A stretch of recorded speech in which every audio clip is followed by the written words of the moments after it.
Best-selling author and American psychologist Mary Pfeiffer said this: "We live in a world filled with language. Language imparts identity, meaning, and perspective to our human community.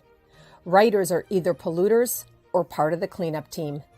Just as the language of power and greed has the potential to destroy us, the language of reason and empathy has the power to save us. Writers can inspire a kinder, fairer, more beautiful world, or invite selfishness, stereotyping, and violence. Writers can unite people or divide them." In this book show podcast, host, confidence coach Susan Axelrod asks women authors a simple question: which kind of writer are you? She invites each guest to step into the confidence zone to proclaim how her book can inspire. If you are seeking inspiration to create your legacy, take out your pen and pad. Your book, My Time, starts now.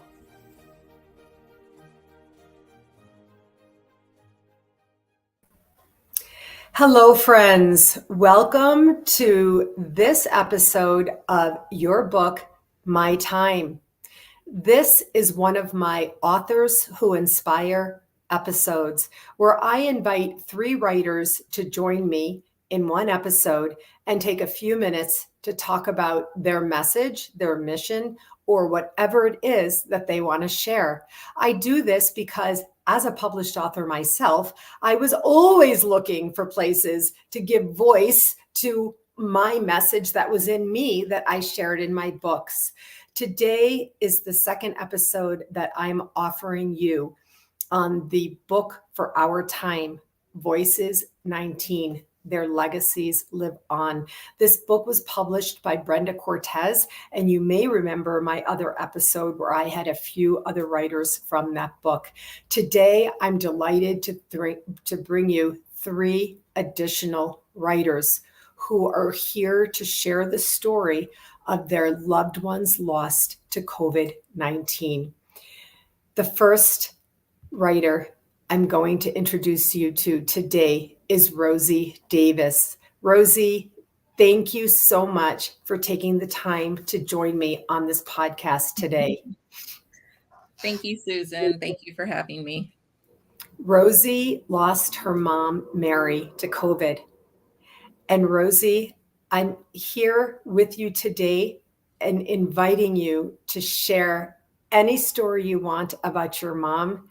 We can't wait to get to know her. Thank you. I appreciate that. So I guess I'll start. My name is Rosie Davis. I am the founder of Yellow Heart Memorial. I lost my mother, Mary Castro, to COVID-19 on May the 17th, 2020.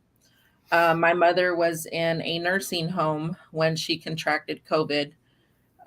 So the last day that I seen my mother alive was on Mother's Day of 2020. Nursing homes were completely shut down. So I could not go in to visit my mom. I had to see her through a window. So seeing my mother that day, I already knew that something was wrong with her. We were having to tap on the glass to get her attention, and her health started to decline through the days. And so on May the 12th, my mother was rushed to a local hospital. And because she was showing symptoms of COVID, they right away isolated her. My mother had 3 COVID tests that were all negative. And she was already admitted to the COVID floor, but everything else was showing that she did have COVID. Her O2 sats were dropping. She had COVID pneumonia in both lungs. My mom was a DNR, so the doctors asked me to consult with my mother to make sure that she did not want to be put on a ventilator. Mm-hmm. And that was probably one of the hardest conversations I've ever had to have in my life, was to ask my mom, if we could put her on life support. And her response was no. She did not want to suffer, or she did not want to, even take the chance to, um, just to see what her life would be, even if she did survive. And so as hard as it was to hear that, I wanted to keep my mom here. I wanted to do everything in my power to save my mom, and I had to obey her wishes. And I told the doctors that my mom did not wish to be put on a ventilator. Me and my mom had several talks like this before. My mom battled, she had a leg amputated. She was in the very early stages of dementia. She had diabetes. And so I thought this was one of those conversations. And she said what she had to say to me. I said what I had to say to her. And, the last words that my mom had spoken, she said, "When you get to heaven, we'll look for each other." And, Oh, so I was very hopeful. This was on May the 16th. My mom was asking when she was going to come home and have the restrictions been lifted. And then I get a phone call the very next morning that my mom took a turn for the worst. The doctor says, you need to start calling your family because it's not good. They tried to give my mom convalescent plasma. My mom did not live to receive the plasma. We were told that we were going to get a FaceTime with my mom to tell her goodbye, and that never happened. So my mom, there was no official goodbye. We didn't get to see her. And because it was so early on, it was 2 months into the pandemic. yeah. We didn't get the option to bury her or cremate her. They made us cremate my mom. I see. I just want to say, Rosie, thank you so much for sharing your mom's story and your family's story. And I really do want to acknowledge we're in the week of the anniversary. I realize as you're sharing the dates, we just had Mother's Day. The day of her passing is coming up. And I just want to really, if I were with you, I would wrap you in the biggest hug. I just want to, send my love. Just take a minute or two to talk to us about Yellow Heart Memorial. Yeah. So when my mom passed away, all we heard was numbers. That's all that we heard on the news. And so when my mom passed away, there was no community. There was no other people like me. And I felt alone. And the first thought that came to my mind was, how are people going to know how great my mom was, that she was a person and not this number that she's been given. So I quickly learned about the Yellow Heart in the UK, and it came over to the United States. But I wanted to do more. I didn't want to just have a symbol. I wanted people to know my mom's name. And when they seen my mom's name, to say it out loud. So I collaborated with Hannah Ernst, and we put the silhouettes and the hearts, and we started taking requests. My first memorial, we actually had over 2,000 hearts from across the world. And that's how Yellow Heart Memorial was born. And today we've had over 60 memorials all over the United States. We have 15 chapters all over the United States. We have 5 permanent memorials that are going up in different states. And so I'm just grateful for all the love and support in the community that we've built for people that are still losing to COVID. Rosie, we're going to put contact information and whatever links you want into the comments, Okay. so that we can all together work to remember Mary. Thank you so much. I want to say thank you so much for being here with us today. I want to send you and your family members my love. It's not easy to come on and have these conversations, but it's necessary to share legacy in light. Absolutely. And to bring energy to the souls of our loved ones. So I want to say thank you so much, and we'll be sure to post those links. Thank you for joining us today. Thank you. See you soon. Wow, these conversations are really amazing. I'm so happy to welcome Raenell Worrells. Hi, Raenell. Thank you so much for joining us today. Hi, Susan. Thank you for having me. Absolutely. I know that you lost your brother Tony to COVID, and I really want to hear about him. Please share whatever you want to share. Yes, so I did lose my oldest brother, my big brother, my only Mm, brother, and my only sibling to COVID. Actually, before even Rosie and I knowing each other, on the same day that Rosie lost her mother. So my brother also passed on May 17th, 2020. wow. So very early on in the pandemic, and so just experiencing some of the same things of us not being able to be there with him. I fortunately did have an opportunity to be able to Zoom into his room. My brother was in the hospital, and when he died, and so his wife and myself were able to, um, see him and I guess essentially say goodbye, which Mm. ironically, when I did talk to him, that was just something that I said I didn't want to say to him. So I just said, you know, I'll see you later. But it was difficult. So not having any of the options to be able to try to help him because it was so early on in the pandemic. It was really, I just kind of felt like it was just really nothing to do but to watch them go. Yeah, You- and I honestly, I feel like I'm so happy that you joined the Voices-19 crew. I know Jean Simon's watching and cheering us yeah. on, and she was instrumental in bringing a lot of people together. And I feel like it was so good for you to have the opportunity to share a story. Tell us a story about Tony. Tony was like the typical big brother. So we were 6 years apart, and in growing up as kids, it seemed like a large age gap. As we got older and became Yeah, adults, the gap didn't seem so such a big, like he's that much older than me. yeah, I know how that is. But and it was quite nice because then we could relate to each other as adults more so, even though yes, he was still my big brother, but we were able to relate to each other more as adults. But my brother, he just was fun loving, and he was a big kid. He was really a big kid at heart.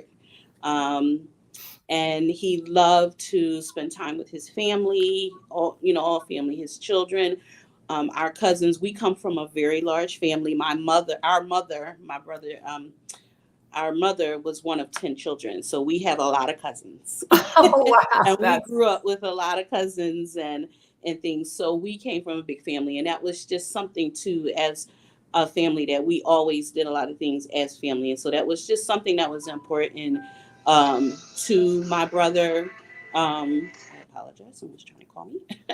um, that was important to him. And then as he mm, had his own family, that was important too. So we did a lot of things together as a family. And um, my brother loved sports, so he would get together with my cousins and play basketball, baseball, softball, tennis, even golf. They gotten into playing golf, so was just always into that. My Now, let brother. me ask you, tell me about Tony's kids. So my brother has two children. He has a daughter. She's actually 30 years old now, and she's married, and she has a daughter, a 2-year-old, and she's actually has another one on the way. Oh, Unfortunately, my brother never got to meet either of his grandchildren because his oh, my niece's daughter was born literally right at the shutdown, and they lived in oh. different states, so he never got a chance to meet his granddaughter. But she's Mm. 2 years old now. She looks a lot like him, and she's wonderful. And one thing is, I spent a ton of time with my niece and her daughter, and then my brother's son, who's 18 now. He was 16, 15, going on 16 when my brother died. He's getting ready to graduate from high school. And yes, Yay! and Congratulations! my brother would be so proud of him. And even, you know, his daughter with her family. And so I spend a ton of time with them. Oh, that's because so that lovely. was one of the last things I told to my brother, was that I will make sure that your children are okay. Oh my God, I keep touching my heart right now. I mean, no, I just keep touching my heart, you know, feeling this, you know, through you, you know, sending love to your brother's children, grandchildren, and really, you know, it's so beautiful.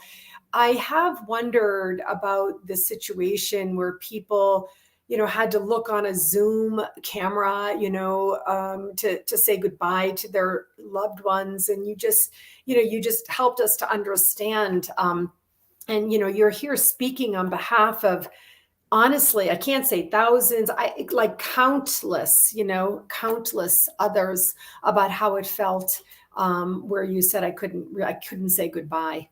Yeah, I will tell you, it was difficult. I mean, I think it was difficult, just as difficult as being there with the person. But I don't know. At times I've had feelings where it was even worse, because I still just did not like, and it just still, I don't think it'll ever sit well with me that I feel like my brother died alone. You know, unfortunately, my brother's death was not the first experience with, you know, having a loved one die. Our mother passed in 2008 from pancreatic cancer, and my brother and I were able to be there with her, by her side the whole time. And so literally, like, I was there until my mother took her last breath. Yeah. And as hard as that is something I will never ever get over and watch. And so we wondering, like, why would I want to experience that again? But why would I want my brother to be by himself? Like, and I even tell people, it didn't even matter whether I was there or not. I just wanted somebody to be there. If my sister-in-law if they would have just allowed her to be there, Right. I just would have felt a little more comfort in that he was not by himself.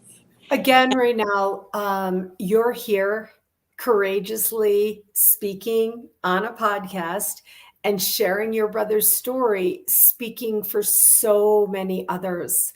This is another point that I know it was just simply profound.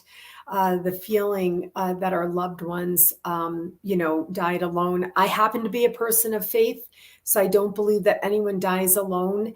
But it's not the same as what you're talking about. And I really want to, like, you know, again, if I were there, I'd just be holding your hand, you know, and sending you love for this. I told my guests before the show started that, you know, anybody might cry and it might be okay. So now it's me.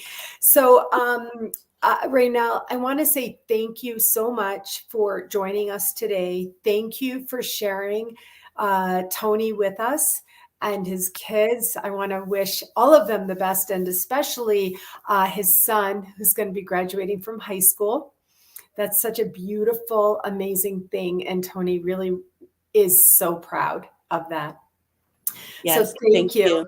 Yeah, thank absolutely. you so much for having me. You're very welcome. I'll look forward to seeing you again soon. Take good care. You too. Bye-bye. Bari, I don't know if I can continue. This is so hard. Oh God, help me. Thank you so much, Bari, for joining us today in this conversation. Thank you for being here. Thank you for having all of us on here. Yeah, absolutely. And I want to invite you to share anything you want to share with us about Rose, your mom. I just want to start off with sharing a picture. There's Mom. Yeah, that's beautiful. So my mom, Rose, was a fighter. She was a strong personality.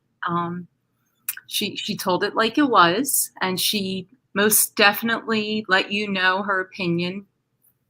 Quite vivacious personality. My mom was diagnosed with stage 4 metastatic breast cancer and had it for 10 years and went into remission, which is unheard of. And when she called me and told me that she went into remission, I didn't believe her. And right away it was, with her strong personality, well, if you don't believe me, call the oncologist. And I did. He confirmed it. So, that was just my mother and her, well, go ahead. So for 2 years, she's in remission. She's doing well. She was living in a nursing home at that point, only because of her lymphedema from having the cancer. And she had some mobility issues. Her faculties were all intact. She had her wits about her, but I couldn't get her support in the home. And that's why she was at a nursing home. She had started there at skilled nursing, and then she ended up having to stay there. I was not able to get in touch with my mom for about 2 days and called the nursing home because I couldn't get in touch with her on her cell phone. And I'm told that, and this is during the lockdown, and prior to the phone conversation, I had seen her at the nursing home. Our last visit together, nurse comes in to give my mom her meds. Nurse isn't wearing PPE, and it was just right at the beginning of everything. And I'm having this conversation with my mom about the seriousness of COVID and, this virus that came out. And my mom's like, COVID schmovid. You're just so sensitive about things. Well, COVID schmovid took her life. And, as I was saying, get this, I called the nursing home and I say, I can't get in touch with my mom on her cell phone. And I'm told that, well, she was belligerent and it took several individuals to get her into bed and they had to put her on oxygen, 5 liters of oxygen. Well, my mom was never on oxygen and nobody can explain to me why. And then I talked to one of the staff there, both my mom and I were close with, who calls me from her personal cell and says, Bari, I'm afraid she's going to die here. She's incoherent. Something's really wrong. If I can get you in here, and this is during the lockdown, can you come? Absolutely. And I get special permission and I get into the nursing home. And, I don't mean to insult anybody by my statement, but my mom respectfully is exhibiting signs as if she had a stroke, but she didn't have a stroke. Her words are not forming correctly. My mom, who had a extreme vocabulary, is now, when I say to her, Mom, you need to go to the hospital, I know, go. And so her words are not correct. She can't hold a cup. She's spilling it on herself. And after much debate, I step out, I grab a cup of coffee, I walk back in, and she's looking at me confused as if, what am I doing there? You don't remember me being here? You don't remember our interaction? I say to the nurse, we're done. Oh, you want me to call the doctor? We're done. And at that point, I had them call 911. She ends up, the EMTs come in full hazard. Yeah. And she has 101 temperature. They take her to the hospital and I'm not allowed in. And it's the longest 20 minutes of my life as I sit in the parking lot. And I find that she has sepsis, COVID, and pneumonia. For the next couple days, 2 days, she's in the hospital in the emergency room. Friday, that was Wednesday, Thursday. Friday, she has a conversation with me, which doesn't make much sense. Saturday and Sunday, she's back to my mom, back to baseline. We have a normal conversation. Monday, I get a phone call that I need to hurry up to the hospital. This is it. You need to hurry up and make decisions. I go running to the hospital. So I, unlike a lot of people, had the opportunity to see my mom in the hospital. I see. That's interesting. Yeah. And I go running up there and they want me to make a decision to end my mom's life. and I threw a small window, because it had been a cardiac floor that was converted into a COVID floor. Yep. I refuse. I need to be in there and see my mom. So they put me in full PPE. I go into the room, and my mom acts like my mom. Full language, as if I'm talking to you, just like I'm talking to you. Mom, you're not in pain? No. You're having any trouble breathing? No. And I can't rationalize what kind of decision I'm supposed to make, because just like I'm talking to you, I'm talking to her. Right. So it doesn't make sense to me. And I'm in there a while with her, and I pull out my cell phone, and she FaceTimes with my daughter and my dogs and my mother-in-law, and she's fine. By all accounts, she's fine. And I go downstairs and I call her family doctor, and he pulls her stats and says, Bari, I wouldn't do a damn thing, pardon my language, but even her stats presented fine. Tuesday, I get a phone call from the doctor at the hospital that, I need to again make a decision. What kind of decision do you want me to make? And every couple hours, I'm calling the hospital, and her stats are the same. And Wednesday morning, I get a call. She's a little antsy. Can we give her some Ativan? Are we talking end of life? No, just a little bit. She just seems a little antsy. Okay. And then I get a call on a video chat, just like I'm talking to you. I'm on with one of my coworkers, and I get a phone call on my cell phone, and just give me a minute. It's the hospital. They probably just want to check on something. Hi, Bari, we're sorry to tell you your mom died. As if past the salt. No sympathy, no empathy, no emotion to it. And I'm going, what? Take it back. You can't say that to me. And it's repeated to me. And I literally fall on the floor, because it doesn't make sense to me. Because Right. 48 hours ago, I saw her and she was fine. And that's what people don't understand, that fast things can change. I'm a little bit speechless. I don't know what to say, but this reveals, like I was saying to the others, something that is so important. It's one of the reasons that I created a podcast, is to have conversations and to archive them.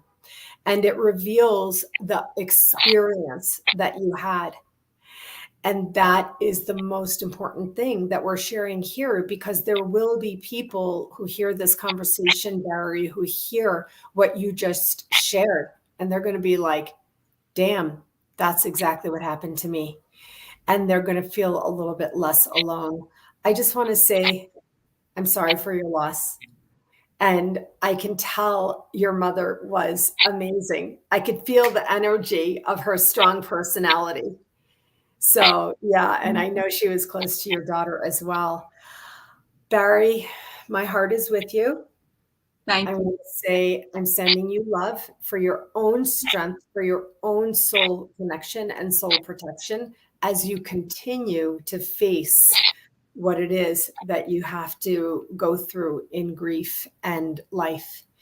So I want to say thank you so much for joining me today, Bari, and to the others as well. The book is Voices-19, Their Legacies Live On. You can be sure that we will be posting a link to buy the book in the comments of the various platforms that you're seeing this on. And we want to ask you, buy the book. Because when you buy the book and read the stories, you help us honor the legacy of those passed in the book, but also you might have opportunity to have conversation with your own loved ones about people you've lost to COVID. All right, friends, that does it for this episode of Authors Who Inspire. I want to thank everyone for joining us today. Thank you, Bari, Raenell, and Rosie. Wishing you all the very best. Take good care.